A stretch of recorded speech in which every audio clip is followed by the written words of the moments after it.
आणि बसायचं कधी हेच भाजपला माहित नाहीये. पक्ष जगणार कसा?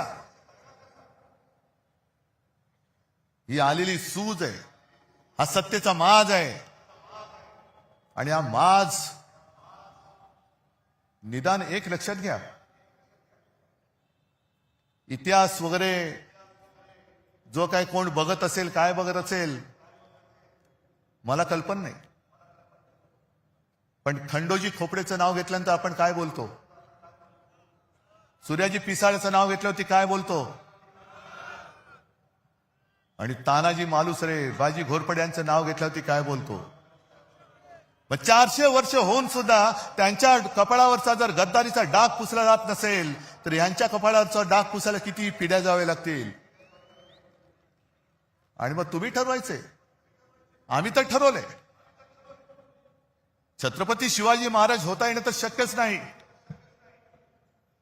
त्यांचा मावळाही होता येणं शक्य नाही.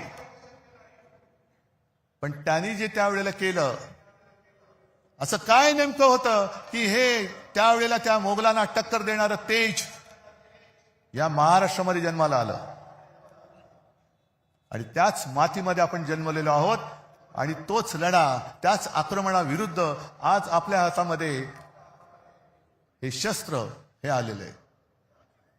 जगायचं कसं हे आपण ठरवायचं. इतिहासामध्ये नोंद आपली कशी झाली पाहिजे हे आपण ठरवायचं. आणि मला खात्री आहे की जे विचार आम्ही तुमच्यासमोर मांडतो हे विचार नाही, हे सत्य आहे. आणि सत्य नाकारून जर का आज देखील कोणी पुन्हा भाजपच्या नादी लागणार असेल तर केवळ आपलंच नाही तर ते त्यांच्या पण मुलाबाळांचं आयुष्य धोक्यात घालतायत. आणि म्हणून एकच हात जोडून विनंती आहे, मी हात इतर कोणासमोर जोडत नाही, पण हे जे काय सैन्य आहे, हातामध्ये भगवा घेतलेलं सैन्य आहे, त्यांच्यासमोर मी हात जोडतोय.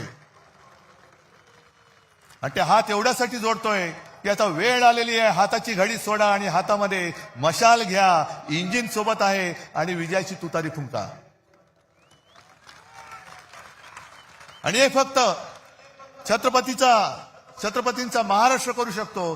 जो सेनापती बापटांनी सांगितलं होतं ना, महाराष्ट्र मेला तरी राष्ट्र मेले. महाराष्ट्र मरू शकत नाही, महाराष्ट्र कोणी मारू शकत नाही.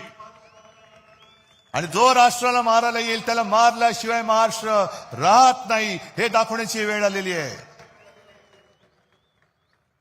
आणि तेवढंच करता ही जी काही एकजूट केलेली आहे ही त्याच्यासाठी केलेली आहे, ही गंमत म्हणून केलेली एकजूट नाहीये.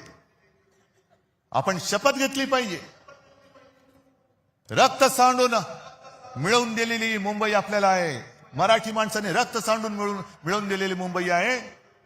आम्ही ही मुंबई तुटू देणार नाही, लुटू देणार नाही आणि झुकू देणार नाही. ही शपथ घेऊन आम्ही उद्याच्या युद्धाला सामोरं जात आहोत. सगळ्यांना शुभेच्छा.